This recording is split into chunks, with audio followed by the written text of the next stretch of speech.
அவளுக்கு அது இப்போ வரைக்கும் மாறலையாடா? என்ன பேசுறீங்க எனக்கு புரிய மாட்டேங்குது. அப்போ ரொம்ப நேரம் தேம்பி தேம்பி எழுதான்னு அப்படியே தூங்கிடுவா. அந்த தூக்கம் அவளுக்கு அவ்வளோ சீக்கிரம் கலையாது.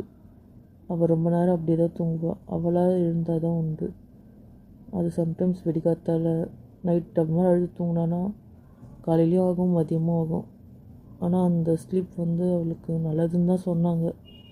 அதனால் நாங்களும் பெருசாக அதை இது பண்ணலை. இப்போ அவள் ரொம்ப தேம்பி எழுதுனால தூங்கிட்டுருக்கா. இப்போ அவளுக்கு அது டிஸ்டர்ப் ஆகாது. அவள் அப்படி தான் தூங்குவா நல்லா. இப்போ நீங்கள் நடந்ததை வச்சு கேட்டு சண்டை போட்டியா? இல்லை கையில் நான் ஏன் சண்டை போட போகிறேன்? நான் எதுவுமே கேட்கல. நான் அங்கேயே அவள் ஏன் உம்முன்னு இருக்கீங்கன்னு கேட்டால் ஒன்றும் இல்லை அப்படி சொல்லிட்டேன். நான் நிஜமாக அதை நினச்சி ஃபீல்லாம் பண்ணலை. இவளை கஷ்டப்பட்டுருக்காளின்னு தான் எனக்கு சோகமாக இருந்துச்சு. இவளை கஷ்டப்படுத்திட்டோமே தான் நான் உம்முன்னு இருந்தேன். இங்கே வந்தோம் நான் அப்படியே இருந்தேன். இவ்வளோ பேர்கிட்ட எங்களால் டார்ச்சர் அனுபவிச்சிருக்காளேன்னு யோசிச்சுட்டே இருந்தேன். என்னால் அதில் வந்து நார்மலில் வர முடியல.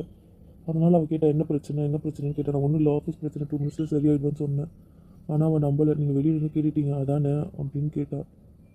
அப்புறம் நான் சொல்லிட்டேன் ஆமாம், ஆனால் நான் அவன் மேலே சந்தேகம்லாம் படலை, நீ இவ்வளோ கஷ்டப்பட்டிருக்கியே அப்படின்னு தான் பேச்ச ஆரம்பித்தோம். அப்புறம் அப்புறம் என்ன நடந்தது? இல்லை நான் இல்லாமல் அவள் கஷ்டப்பட்ட ஸ்ட்ரெஸ் அந்த பெயின்லாம் சொல்லி அழ ஆரம்பிச்சிட்டாள். நான் எவ்வளோ கெஞ்சிருப்பேன் உங்ககிட்ட பேச சொல்லி. ஒரு வாட்டி பேசுனீங்களா, எனக்கு என்ன பிரச்சனைன்னு கேட்டிங்களா, என்னை எப்படி விட்டு போயிட்டீங்களா அப்படின்ட்டு அவள் அழ ஆரம்பிச்சிட்டா. நான் இல்லாமல் அவள் என்னென்ன கஷ்டப்பட்டா அதெல்லாம் அவள் சொல்லி சொல்லி அழ ஆரம்பிச்சிட்டா. எல்லாத்தையும் அண்ணாக்கிட்ட சொல்லுன்னு சொல்கிறீங்க, எல்லாத்தையும் அண்ணாக்கிட்ட சொல்ல முடியுமான்னு சொல்லி அழ ஆரம்பிச்சிட்டா. 2 பேருமே நான் வேணாம் தானே இங்கே வந்தீங்க அப்படின்னு சொல்லி அழ ஆரம்பிச்சிட்டா. என்ன ஒருத்தர் லவ் பண்ணுறாரா பண்ணலையான்னு தெரியாமல் 7 வருஷம் தானே வாழ்ந்துருக்கேன் அப்படின்னு சொல்லி அழ ஆரம்பிச்சிட்டா. என்னடா சொல்கிற? லவ் பண்ணுறனா இல்லையான்னு தெரியாமல் புரியல எனக்கு இது. அவளை எல்லாருமே என்ன சொல்லியிருக்காங்கன்னா, முட்டாள்தனமாக நீ அவனை நினச்சிட்டு இருக்க, அவனை லவ் பண்ண மாட்டான், யாராவது பேசாமல் இருப்பாங்களா பார்க்காம இருப்பாங்களா, சரி நேரில் வரலினாலும் எவ்வளோ ஆப்ஷன்ஸ் இருக்குது அப்படின்ற மாதிரிலாம் அவளுக்கு நிறைய ப்ரெஷர் கொடுக்க ஆரம்பிச்சிட்ருக்காங்கடா. அவளுக்கு ப்ரப்போஸ் பண்ணவங்களும் அந்த ப்ரெஷர் தான் கொடுத்துருக்காங்க, ஜென்ரலாக பேசுகிறவங்களும் அதுதான் கொடுத்துருக்காங்க. அவங்க ஃப்ரெண்ட்ஸ் வந்து மற்றவங்ககிட்ட வந்து இவளுக்காக சப்போர்ட் பண்ணாலும் அவங்களுக்குமே அந்த பயம் இருந்திருக்கு போல். நான் இவ்வளோ லவ் பண்ணலன்றது தான் அவங்க எல்லாருமே நம்பிட்டு இருந்திருக்காங்க. இவள் அவங்கக்கிட்ட சண்டை போட்டாலும் தனியாக அதை யோசிச்சிருப்ப போல், நம்ம தப்பு பண்ணுறோமோ இல்லை நம்ம முட்டாள்தனமோ இருக்கோமோ அப்படின்ற மாதிரிலாம். அது மாதிரி அவளுக்குள்ள நிறைய யோசனை இருந்திருக்கு போலடா. அதை ஏன்டா அவள் என்கிட்ட சொல்லலை? எனக்கு புரியல. எப்படி சொல்லுவா? என்றைக்குன்னா நீங்கள் அவளுக்கு அண்ணனா நடந்துக்கிட்டா தானே. நீங்கள் அவளுக்கு ஃப்ரெண்டாக மட்டும்தானே இருக்கீங்க. என்னடி நீ எப்படி சொல்கிற? ஆமாம், வேறு எப்படி சொல்லுவாங்க? அவள் அண்ணனாக இருந்தால் ஒரு வாட்டத்துக்கு நீங்கள் அவளுக்கு புரிய வச்சிருக்கணும். அவருக்காக இல்லை அவளுக்காவது புரிய வச்சுருக்கணும். ஏதாவது ஒரு பக்கம் பாயிண்ட் ஆஃப் வியூவில் ஒரு ஸ்டாண்ட் நின்று இருக்கணும். இல்லையே, நீங்கள் எந்த இடத்துலையுமே உங்கள் ஃப்ரெண்டு பக்கம் தான் நின்று இருக்கீங்க. அப்புறம் சரி, உங்கள் ஃப்ரெண்டு பக்கம் நின்று உங்கள் ஃப்ரெண்டுக்கு புரிய வச்சிங்களா? இல்லைல்ல, நான் உங்ககிட்ட எவ்வளோ ஷேர் பண்ணுறேன், என்னென்ன விஷயம்லாம் ஷேர் பண்ணுறேன். அதே மாதிரி அவளுக்கு அவ்வளோ விஷயம் இருந்திருக்கோம்ல, அவ்வளோ ப்ராப்ளம் வந்திருக்கோம். அதை யார்கிட்ட ஷேர் பண்ணுவா? ஏய், நான் அவகிட்ட பேசிகிட்டு இருந்தேன்ல, என்கிட்ட ஷேர் பண்ணியிருக்கலாம்ல. முட்டாளா நீ? நான் உங்ககிட்ட ஷேர் பண்ணாமல் எங்கள் அண்ணன் கிட்ட எல்லாத்தையும் ஷேர் பண்ண முடியுமா? உங்ககிட்ட சொன்ன எல்லா விஷயத்தையும் நான் எங்கள் அண்ணன்கிட்ட சொல்லியிருக்க முடியுமா? ஆனால் நான் அப்படி பழகலையேடி. நாங்கள் நல்லா ஃப்ரெண்டாக. லூஸு மாதிரி பேசாத. ஃப்ரெண்டாக பழகினாலும் சரி, அண்ணன் அண்ணன் தான், புருஷன் புருஷன் தான், புரியுதா? அப்போ இனிமேல் நான் உங்ககிட்ட சொல்லாமல் எல்லாத்தையும் என் அண்ணன்கிட்ட சொல்லட்டுமா? உங்ககிட்ட சொன்ன எல்லா விஷயத்தையும் எங்கள் அண்ணன்கிட்ட சொல்லட்டுமா? யோசிச்சு பாரு, அது எல்லாம் எங்கள் அண்ணன்கிட்ட சொல்ல முடியுமான்னு. ஏன் அவளுக்கு அப்படி ஷேர் பண்ணுற அளவுக்கு பிரச்சனை இருக்கும்னு நாங்கள் யோசிக்கவே இல்லை. அதான் சொல்கிறேன் நீங்கள் முட்டாளுன்ட்டு. அவளை குழந்தையாவே நீங்கள் யோசிச்சுட்ருக்கீங்க. அப்புறம் எப்படி உங்களுக்கு வந்து அவளுக்கு பிரச்சனை இருக்கும், அவளோட வயசுக்கு ஏற்ற பிரச்சனை இருக்கும் நீங்கள் யோசிச்சிருப்பீங்க? நீங்கள் அவளை குழந்தையாவே பார்க்குறீங்க. முட்டாளுங்களா? அது உங்களுக்கு புரியுதா இல்லையா? அவ்வளோ ஒரு 24 வயசு பொண்ணு, 18 வயசுலேருந்து 24 வயசு வரைக்கும் ஒரு பொண்ணுக்கு எவ்வளோ பிரச்சனை இருக்குன்னு உங்களுக்கு புரியுமா புரியாதான்னு எனக்கு தெரியல. அவளை நீங்கள் ஒரு 10 வயசு குழந்தை மென்டாலிட்டியில் யோசிக்கிறீங்க. தயவு செஞ்சு மாறுறீங்களா? அதனால தான் உங்களால் வந்து அவள் வயசுக்கு ஏற்ற பிரச்சனை என்ன, அவளை பற்றி யோசிக்க முடியல. நீங்கள் ஒரு குழந்தை மாதிரி அவளை சமாதானப்படுத்தி 7 வருஷம் ஓட்டி அவளை வெறுப்பேற்றிட்டீங்க. தயவுசெய்து இனிமேலாவது அவள் வயசுக்கு ஏற்ற பொண்ணாக அவளை ட்ரீட் பண்ணுங்கள் ப்ளீஸ். எனக்கே அவன் நேற்று பேசும்போது தான் அது புரிஞ்சுது, நான் அவளை குழந்தையாக தான் பார்த்துட்ருக்கேன்ட்டு. அவள் வயசுக்கு ஏற்ற பிரச்சனை என்ன, அவள் எப்படி ஃபேஸ் பண்ணியிருப்பா, அதுக்கு நான் என்ன ஹெல்ப் பண்ணியிருக்கணும். நான் எல்லாமே ஹெல்ப் பண்ணாமல் விட்டுட்டேன். இதுக்கப்புறம் அதுக்கு என்ன ரீசன் சொன்னாலுமே அது வேலிடாக இருக்காது, எனக்கு புரியுது. ஆனால் இதுக்கப்புறம் எழுந்து என்ன ரியாக்ஷனாக என் மேலே கோவமாக இருப்பாளா, என்ன சமாதானம் எனக்கு தெரியல என்ன சொல்கிறதுனே. இப்போ என் மேலே கோவமாக இருப்பாளா இல்லை என்னை வெறுத்துருவாளா எனக்கு புரியல. அவள் என்ன பனிஷ்மெண்ட் கொடுத்தாலும் நான் ஏற்றுப்பேன். வேறு எதுவுமே என்னால் பண்ண முடியாது. ஏன்னா நான் அவளை தப்பு பண்ணியிருக்கேன்னு எனக்கு புரியுது. என்னோடய சுயநலத்தால் தான் அவளை இவ்வளோ பாதிச்சிருக்கான்றது எனக்கு தெரியுது. டேய் நம்ம பேசிக்கலடா, நம்ம பொண்ணுடா, நீ டென்ஷன் ஆகாதடா. முதல்ல நீ இதை நிறுத்து. நம்ம பொண்ணுன்ட்டு நீ இப்படி பேசி பேசி தான் அவளை குழந்தையாவே நினச்சிட்டு இருக்க. தயவுசெய்து நிறுத்து.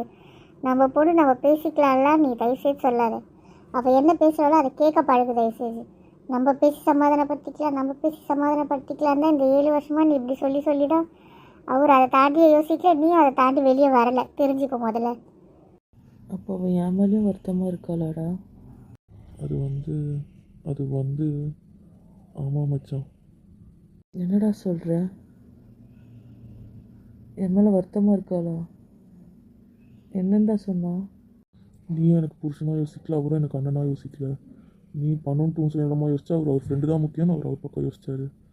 யாருமே எனக்குன்னு யோசிக்கல. 2 பேருமே நான் வேணான்னு என்ன ஒரு அனாதையாக விட்டு போயிட்டீங்க. என்னடா சொல்கிற? விட்டு போயிட்டோமா? ஆமாண்டா, அவள் அப்படி தான் சொன்னான். அவளை தனியாக விட்டுட்டோம், அவளை ஒரு ஒதுக்கி விட்டுட்டோன்ற மாதிரி தாண்டா அவள் சொல்கிறான். என்னடா சொல்கிற? ஆமாண்டா, அவள் அப்படி தான் சொன்னான். எந்த வயசில் ஒரு பொண்ணுக்கு ஒரு முக்கியமான பாதுகாப்பு தேவையோ அப்போ தானே நீங்கள் 2 பேருமே என்னை அப்படியே விட்டு போயிட்டீங்க. அதுக்கு ஹேண்டில் பண்ண தெரியாமல் நான் தானே கஷ்டப்பட்டேன். அப்போ என் அண்ணனாவும் அவன் என் கூட இல்லை, என் புருஷனாவும் நீ என் கூட இல்லை. அப்படி தாண்டா சொன்னான். ஆனால் அப்போ இதெல்லாம் பேசும்போது அவள் ஷேர் பண்ணதே இல்லையே, ஏன்? அப்போ என்ன இன்னைக்கு என்ன நடந்துச்சு அப்படி கேட்பேன். அப்போ இதெல்லாம் சொன்னது இல்லையே, ஏன்? ஏன்னா அவன் மனசில் ஃபஸ்ட்டு பிரச்சனை வரும்போது நீங்கள் அவளுக்காக இல்லைன்றது பதிவாயிடுச்சு. அதுக்கப்புறம் உங்ககிட்ட எதுவுமே ஷேர் பண்ணக்கூடாதுன்னு தான் அவன் முடிவு பண்ணியிருந்திருப்பா. அப்புறம் எப்படி ஷேர் பண்ணியிருப்பா? சரி, இங்கே வந்து 2 பசங்க பேசினானுங்கள்ல, அந்த 2 பசங்களை பற்றி ஏதாவது ஒரு சின்ன விஷயம் உங்களுக்கு தெரியுமா? அது இல்லை, அவளுக்கு லவ் ப்ரப்போசல்னு ஒன்று வந்ததுன்னே எங்களுக்கு தெரியாது. ஆனால் நானும் அவளும் நேற்று தானே பழகணும். ஆனால் என்கிட்ட அவ்வளோ சொல்லியிருக்கா, யார், என்ன பிரச்சனை, என்ன விஷயம். ஏன்னா அவள் ஈஸியாக என்கிட்ட ஷேர் பண்ணான். ஏன்னா நான் அவள் வயசை புரிஞ்சுக்கிட்டேன். நாங்களாக பேசணும். அதனால் அவளை பற்றின எல்லா விஷயமும் தெரிஞ்சுது. இப்போ நான் சொல்லட்டுமா, அவள் காலேஜில் நடந்த விஷயங்களில் எனக்கு தெரிஞ்ச அளவுக்கு கூட இப்போ உங்களுக்கு தெரியாது. ஒரு நாளில் நான் தெரிஞ்சுக்கிட்ட கூட இத்தனை வருஷம் நீங்கள் தெரிஞ்சிருக்க மாட்டீங்க. தெரிஞ்சுக்கோங்க. இப்போ டெய்லி செமினாரில் என்ன நடந்ததுன்னு கேட்டால் நான் சொல்லுவேன். நீங்கள் சொல்வீங்களா? என்ன இப்படி சொல்கிற? ஆமாம், நீங்கள் குழந்தையா பார்க்குறதுனா நீங்கள் எதுவுமே யோசிக்கல. சிலர் என்ன கேட்டிருப்பீங்க, சாப்பிட்டியா, படிச்சியா, விளையாடினியா, எங்கே போன, எங்கே வந்த, இப்படி கேட்குறவங்கிட்ட வேறு என்ன சொல்லுவா? இன்றைக்கி யாரை மீட் பண்ண, ஏதாவது அந்த மாதிரி ஏதாவது கேட்டிருப்பீங்க, அவங்க கேட்டிருக்க மாட்டீங்க. யாராவது பிரச்சனை பண்ணாங்களான்னு கேட்டிருந்துருப்பீங்க, கேட்டிருக்க மாட்டீங்க. புது ஃப்ரெண்ட்ஸ் கிடச்சாங்களா கேட்டிருப்பீங்களா, கேட்டிருக்க மாட்டீங்க. யாராவது நியூவாக மீட் பண்ணியா கேட்டிருப்பியா, கேட்டிருக்க மாட்டீங்க. அந்த மாதிரி ஒரு அந்த வயசுக்கு ஏற்ற பொண்ணுக்கான எந்த கேள்வியும் நீங்கள் கேட்டிருக்க மாட்டீங்க. ஒரு ஜென்ரலாக ஒரு குழந்தைய பார்த்தா கேட்போமே, சாப்பிட்டியா, ஒழுங்காக ஸ்கூலுக்கு போனியா, காலேஜ் போனியா, ஹோம்ஒர்க் எழுதிட்டியா, படிச்சிட்டியா, தாத்தாவை பார்த்தியா, பாட்டியை பார்த்தியா, வீட்டில் பேசினியா, அந்த மாதிரி தேவையில்லாத அன்வான்டாக கேள்வியெல்லாம் கேட்டிருப்பீங்க. அப்போது உங்கள் ரேஞ்சுக்கு என்ன சொல்ல முடியுமோ அதை மட்டும் சொல்லிட்டு தான் விட்டுருப்பா. உங்ககிட்ட எப்படி ஷேர் பண்ணியிருப்பா எல்லாத்தையும்? இப்போ என் கதையும் அவளுக்கு தெரியும், அவள் கதையும் எனக்கு தெரியும். எப்படி? ஏன்னா எங்களால் எங்கள் ஏஜை புரிஞ்சுக்க முடிச்சு நாங்கள் அப்படி பேசுகிறோம். நீங்கள் அவகிட்ட அப்படி பேசுகிறீங்க. குழந்தைகிட்ட என்ன பேசுறீங்க, குழந்தை என்ன பதில் சொல்லுமோ அதுதான் அவங்ககிட்ட சொல்லியிருப்பா. இன்னொரு வாட்டி அவளை பற்றி ஃபுல்லாக தெரியும் மட்டும் நீங்கள் 2 பேருமே சொல்லிடாதீங்க. அவ்வளோதான் சொல்லிட்டேன். ஒரு குழந்தைக்கு தெரிஞ்ச விஷயம் உங்களுக்கு தெரியும் மட்டும் சொல்லுங்கள், நான் நம்புகிறேன்.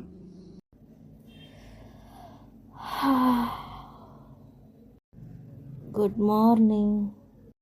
குட் மார்னிங்டா. எழுந்துட்டியா? நான் தான் லேட்டா? எல்லாம் எழுந்துட்டிங்களா? என்னன்னு தெரியல, டயர்டாக இருக்குது. ஆமாம், நீங்கள் எப்படி இருக்கீங்க? நீங்கள் தூங்கலை? சரி, வலிடும், கால் வலிக்குதா? மடியிலே வச்சிட்ருக்கீங்க, நான் அப்படியே தூங்கிட்டேன். எனக்கு என்ன நடந்ததுன்னு ஞாபகம் இல்லையே. சரி விடுங்க, நான் நகர்ந்து உட்காடுறேன். கால் வலிக்கும்ல? வலிக்கல, வேண்டாம், எழுந்துக்காத. கால் மறுத்துருமா? அப்படிலாம் உட்காரக்கூடாது, வழி விடுங்க. நான் நகர்றேன், கொஞ்சம் நீட்டி உட்காருங்க, சொல்கிறது கேளுங்க. ப்ளீஸ் வேண்டாம். சரியா இப்படி உம்முன்னு இருக்கீங்க? அதெல்லாம் ஒன்றும் இல்லை. அப்புறம் நீங்கள் என்ன ஜோடியாக வந்திருக்கீங்க? ப்ளீஸ் இறங்காதடி, வாடி. அதெல்லாம் ஒன்றும் இல்லை, பக்கத்தில் தான் எனக்கு கால் வலிக்கும், கொஞ்சம் காலை நீட்டுங்க. நீங்கள் சொல் பேச்சை கேளுங்க. நான் உன்னை பார்க்க வந்தேன், இவர் இங்கே நின்றுட்டு இருக்காரு. ஆமாம் அண்ணா, நீ ஏன் சிலையாக நிற்கிற? என்னாச்சு? நைட் நீ என்ன சாப்பிட்ட? நான் என்ன சாப்பிட்டேன் தெரியலையே, ஞாபகம் இல்லையே. ஏன் கேட்குறீங்க? சரி, நைட் என்ன நடந்துச்சு, உனக்கு என்ன ஞாபகம் இருக்குன்னு சொல்லு. தலை வலிக்குது, ஏன் வலிக்குதுன்னு தெரியல. என்னென்ன ஞாபகம் இருக்குது? உங்கள் ரூமில் இருந்தது ஞாபகம் இருக்குது. அப்புறம் யாரோ அந்த ஆகாஷ் பேசினது ஞாபகம் இருக்குது. அப்புறம் நான் பிரகதிக்கிட்டேயும் லாவண்யக்கிட்டேயும் பேசினது ஞாபகம் இருக்குது. அப்புறம் இவங்க வந்தது ஞாபகம் இருக்குது. அப்புறம் நான் திருப்பி இந்த பெட்ரூம்க்கு வந்ததும் ஞாபகம் இருக்குது. அப்புறம் இவங்க 2 பேரும் நம்ம பேசினதை ஒட்டு கேட்டிருக்காங்க. ஒட்டி கேட்டாங்க. அதுக்கப்புறம் அதை பற்றி ஏதோ பேசணும். அது கொஞ்சம் டாபிக் சென்சிட்டிவாக போச்சுன்னு நினைக்கிறேன். அதனால் எனக்கு நிறைய அழுக வந்ததுனால டயர்டில் தூங்கிட்டேன்னு நினைக்கிறேன். அதுக்கப்புறம் தூங்கினதுக்கப்புறம் என்ன லாஸ்ட்டாக பேசின அந்த சீன் எனக்கு நிஜமாக ஞாபகம் இல்லை. அப்படியே தூங்கிட்டு இருக்கேன் போல, தூக்கத்தில் பேசியிருப்பேன்னு நினைக்கிறேன். அதுக்கப்புறம் ஞாபகம் இல்லை. ரொம்ப நேரம் அழுதது மட்டும் ஞாபகம் இருந்துச்சு. அழுது பேசினது ஞாபகம் இருக்குது. அதெல்லாம் ஞாபகம் இருக்குது. லாஸ்ட்டாக அவர் பேசினது நான் என்ன பேசினேன்னு ஞாபகம் இல்லை. அதுக்கப்புறம் தான் இப்போ எழுந்தேன், அவ்வளோதான். அது ரொம்ப அழுததுனால தலை வலிக்குது. அது 2 மினிட்ஸில் சரியாயிடும். எழுந்த உடனே கொஞ்சம் அப்படி தான் இருக்கும். ஆமாம், ஏன் கேட்டீங்க? இல்லை, ஹேங் ஓவர் மாதிரி பேசுனீங்க. அதான் எனக்கு தெரியாமல் ஏதாவது சரக்கு அடிச்சியோன்னு ஒரு டவுட்டு.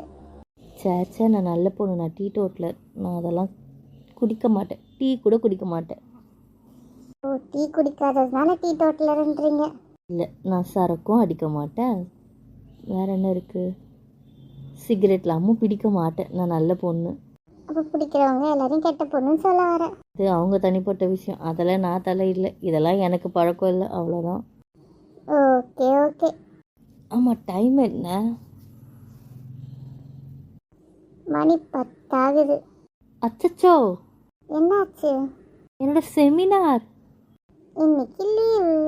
அச்சச்சோ, முடியாதே. இன்னைக்கு போய் ஆகணுமே. இன்றைக்கும் நாளைக்கும் மட்டும்தானே. ஏன் ஆகாஷை பார்க்கணுமா? ஆமாம், அதுக்கப்புறம் நான் உனக்கு பயந்துட்டு வரலன்னு நினச்சிப்பான்ல. அது கிரேட் இன்சல்ட் ஆகிடுமே. அப்படிலாம் யார்கிட்டயும் நம்ம தோத்துறக்கூடாதுல்ல. பரவாயில்ல, இன்னைக்கு நீயும் நானும் மட்டும் அவுட்டிங் போகிறோம். நாளைக்கு நீ செமினார் போய்க்கோ. இன்றைக்கி நான் அவுட்டிங் வரணும்னா நாளைக்கு நீங்கள் என் கூட செமினார் வரணும். வரீங்களா? நாங்கள் என்ன பண்ணேன்? நாளைக்கு ஃபேமிலி ஃப்ரெண்ட்ஸ் யாரை வேணால் கூப்பிட்டு வரலாம். லாஸ்ட் டே இல்லை. நீங்கள் வரீங்களா? நம்ம போகலாம். அப்போ நான் வரேன், நம்ம போகலாம். அப்போ இன்னைக்கு ஷாப்பிங்? நான் ஷாப்பிங் வரேன். இதுக்கு நம்ம போகலாம். டன். அப்போ நான்லாம் செமினாருக்கு கிடையாதா? என்னை கூப்பிட்டு போக மாட்டியாடி நாளைக்கு? நான் எப்போ உங்கள் 2 பேரை விட்டு போகிறேன்னு சொன்னேன்? ஆமாம், நீங்கள் 2 பேர் ஏன் இப்படி இருக்கீங்க? எனக்கு இந்த மூஞ்சை பார்க்கவே இரிட்டேட் ஆகுது. நார்மலாக இருக்கிறதா இருந்தால் தயவுசெய்து பேசுங்க, இல்லைன்னா 2 பேரும் வெளியே போயிடுங்க. சரி நான் நார்மலாக வரும். ப்ளீஸ் நீ கோவப்படாது. அப்போ நாளைக்கு நாங்கள் செமினாருக்கு நீங்களும் தான். நீங்கள் இல்லாமலா? அவனுக்கு 2 பேர் வேணுமா? யோசிச்சுக்கோ. என்னை பற்றி யோசிச்சா இவங்க 2 பேர் வேண்டாம் தான். ஆனால் ஆகாஷை பற்றி யோசிச்சா இவங்க 2 பேர் கூப்பிட்டு போய் ஆகணுமே. அப்போ உனக்காக என்னை கூப்பிட்டு போகல? நிச்சயமாக இல்லை. ஆகாஷ் சொன்ன மாதிரி நான் தப்பான முடிவு எடுத்துட்டேன். நான் யோசிக்கக்கூடாதுன்றதுக்காக தான் உங்களை கூப்பிட்டு போகிறேன். எனக்காகலாம் உங்களை கூப்பிட்டு போகல.